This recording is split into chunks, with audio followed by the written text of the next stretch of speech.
So I was 13 years clean off of meth, and I've had a lot of deaths in my life. Just recently, I lost my little sister and nephew. So I was a strong person in my family, and I held it all in. And then eventually, I just moved back home and ran into like my old friends and stuff, and just started using meth again. I've always been an alcoholic since I was 16, and I've done it twice, but I wasn't really willing. I wanted it to do it my way, you know. I didn't want to follow this and follow that, the steps and stuff. But this time it was just like, I just broke down like, God, you know, like I need help. Finally surrendered. Like I don't even know who I am anymore, you know. Like this is not me at all. So I was like, this isn't me. And then I end up calling, like friends were really like, go back to rehab, like it's okay, you know, encouraging me. But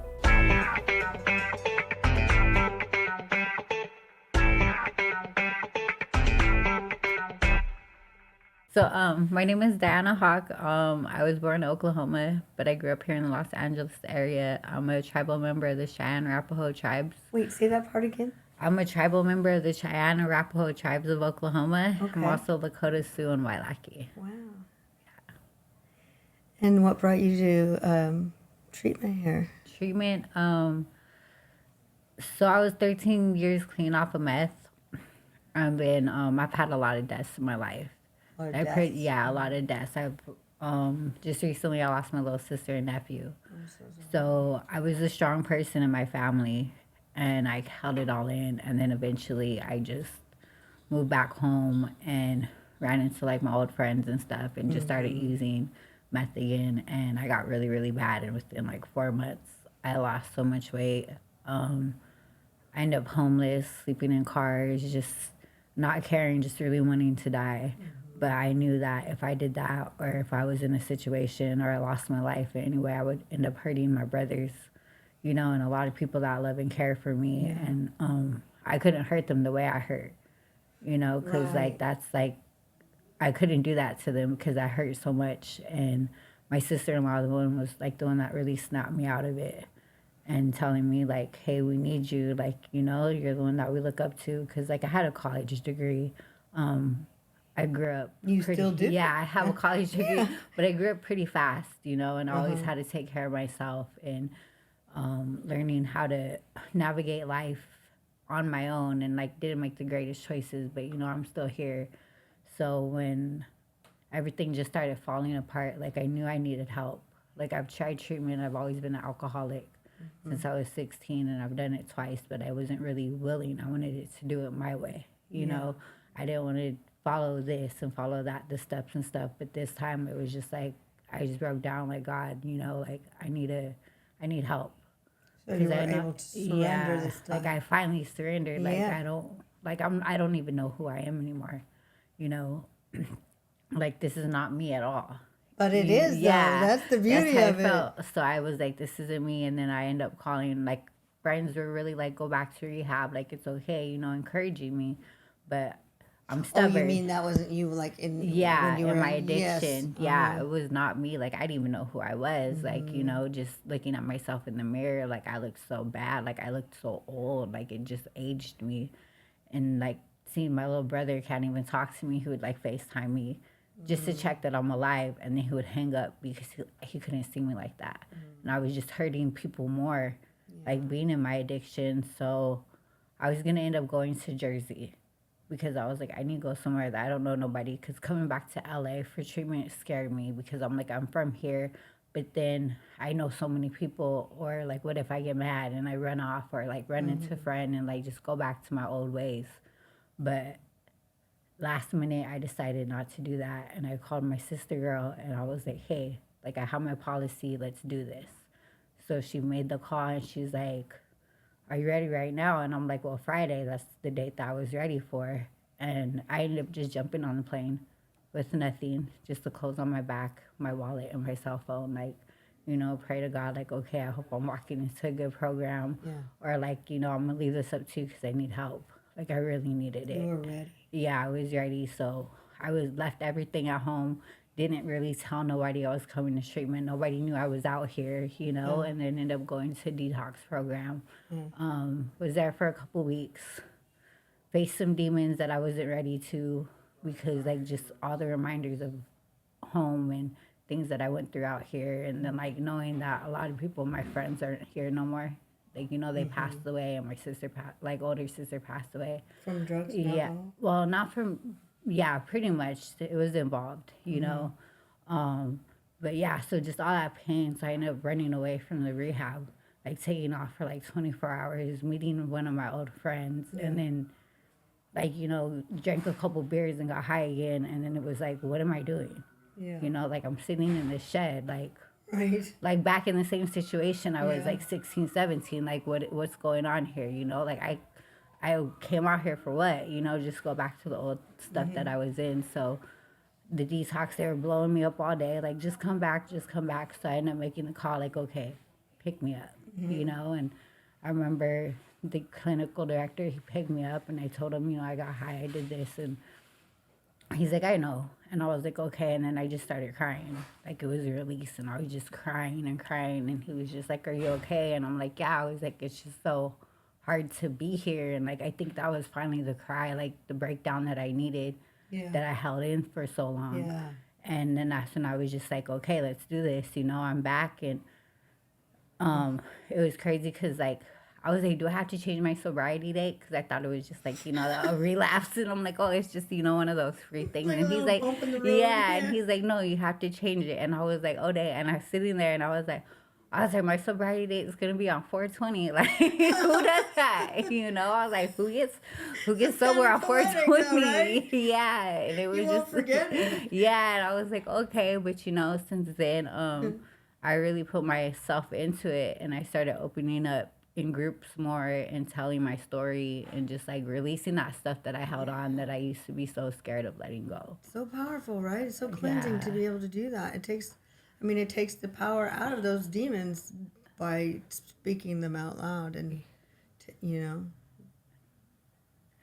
And you've been such a positive addition to the community and such a light. I'm so glad that. I mean, I believe the universe brought you here for a reason. Yeah, and it feels good to be back home and like I'm home and I'm sober. You know, I got to spend time with a couple of friends that I grew up with that I haven't seen in a long time, you know? And it's like, dang, like I'm sober in LA. Like I never thought that would happen. And I knew this, like now I see why I came back. 'Cause this is where my demons lie. This is where a lot of this stuff happened with me and why I used and started using and, you know, and now I could face them. And the support I have is like amazing. Like people I didn't think would support me, like support me, and Really? you know. And it's just like all the love that I get. Like this morning, my niece, you know, messaged me, and she's just like, "You look so beautiful. I love you. Like I'm so proud of you." Just like those little things. Like I'm not just doing it for myself. People are looking at me and like they see the change, and like that's my encouragement every day. You know. How does that feel? It feels good. To be that kind of influence instead of the other, right? Where they couldn't even look at you. On Yeah, like FaceTime. they didn't even want to talk to me no more. You know, like it was just like hard because I could just imagine like how they felt seeing me like that. You know, and it's just it feels good to be that person, like more positive now. Like, hey, you know what? I did go through all this stuff, but now I'm here and I'm facing it, and you know I deserve a better life. I am beautiful. I am worth it. You know, that was really really hard for me to accept for a long time. You know. You really, really are.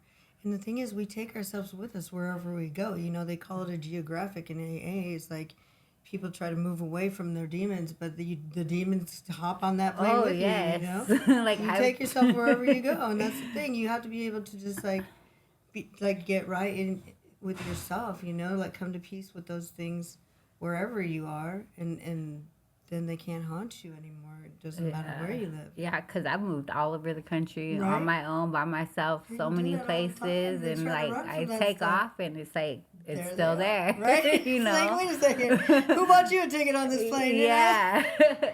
But it's still there That's what because it's like I happens. was just really running for myself. Yeah. And, like, even today, that letter that we wrote, That you was know, so that was, like, powerful. that helped me. Like, dang, like, now I could forgive read myself. that in here. Should I? Yeah. So let us know what you're doing right now. So today you had us write a self-forgiveness letter. And like that really helped me a lot because I'm a forgiving person.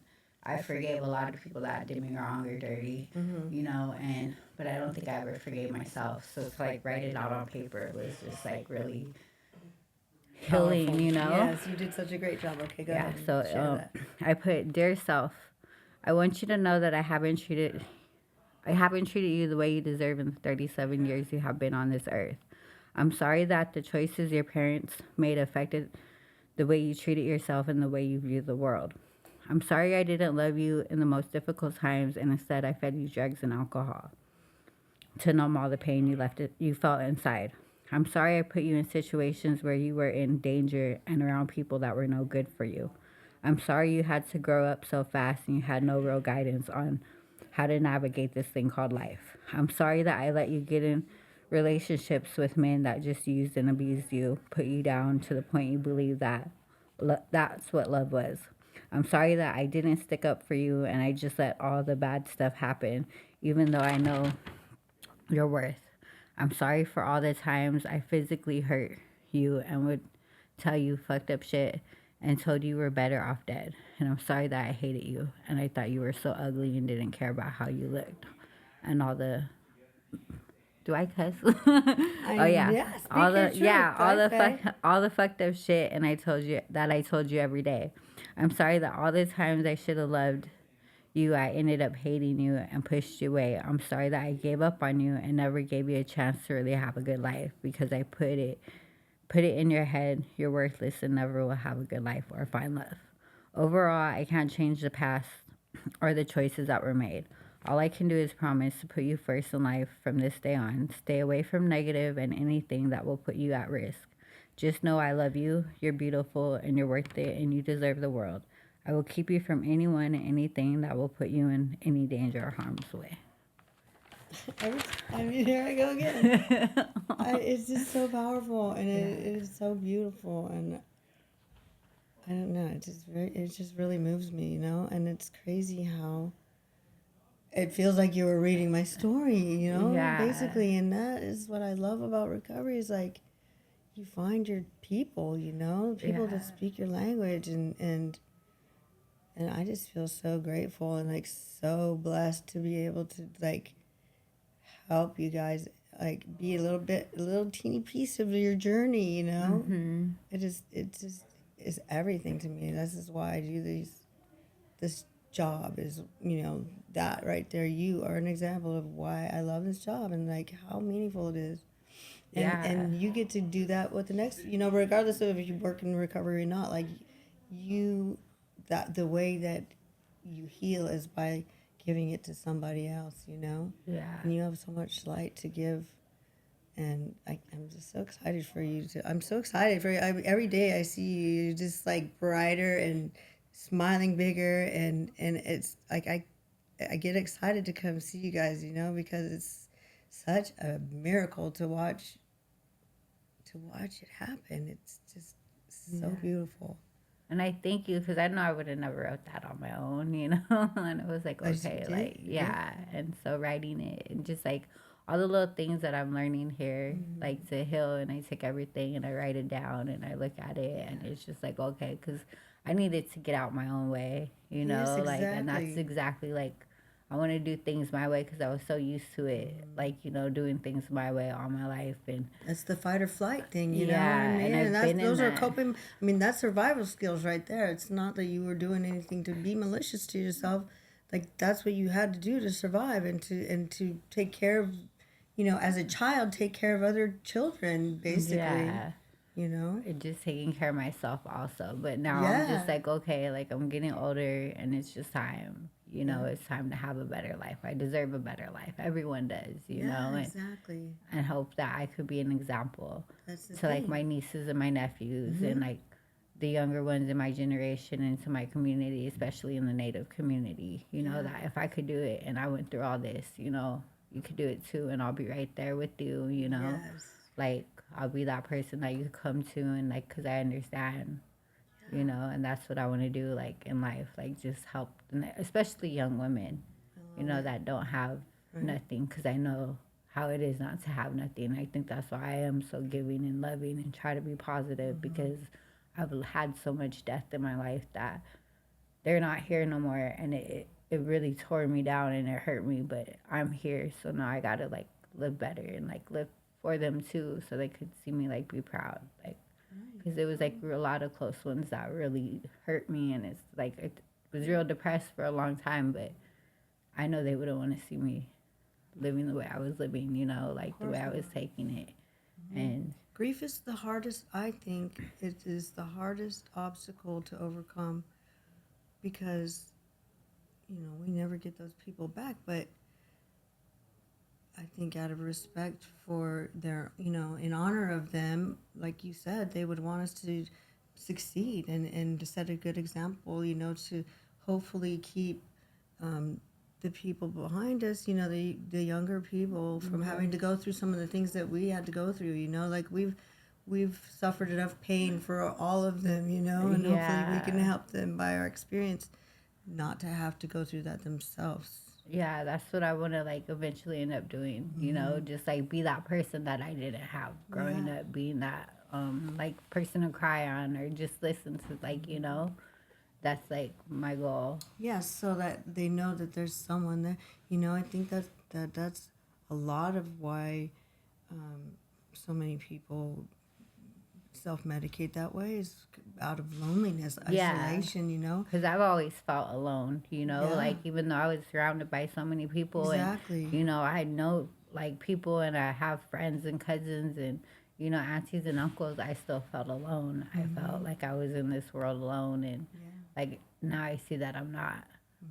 You know, I'm learning how to let my guard down and let people in. Because I let people in, only a couple people, you know, that really, really know me. Right. But now I'm like learning how to let my guard down and like heal myself inside. Like, yeah, you feel safer. yeah. And So I could match the inside with the outside, you know, because like how we were talking yesterday, like I could look happy outside. It seemed like I got it all together, but inside I was just really broken and hurt and depressed.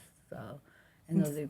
you thought you were wearing it well, but like your nephew was telling you, like, I can't even look at you right now because my little brother, you were masking it as well as you thought you were, huh? Yeah, so it was just like at that time I was done like trying to mask, and I'm just like I need help, you know, like I'm just done with life. Yeah, and it was just like, no, it's not working, so let me.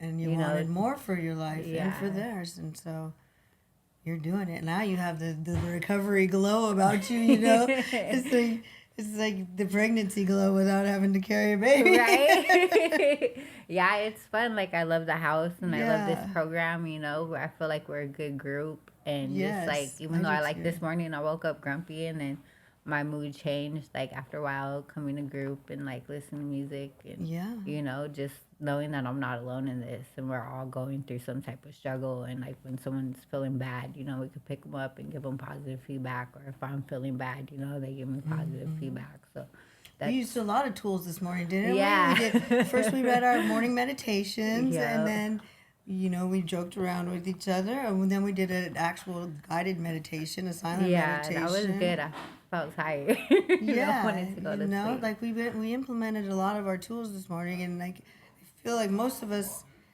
are in a pretty good place right now this afternoon, and that's the purpose of those tools. And then everyone was dressed up. That was so cool to walk in and see like everyone dressed nice. Like, hey, like we all look nice today. And nobody told each other we're dressing up. So because like we're just starting to show up for ourselves, you know, and then have more self-respect, I think, and want to live a life of integrity, and that shows on the outside and on the inside. Yeah, because I used to just wear sweats, t-shirt, sweatshirt, and hair okay up in a ponytail. I'm good, but now I'm like, oh, let me put on something nice. You're taking pride in yourself. Let me dress myself up a little bit. And you look great. Thank you.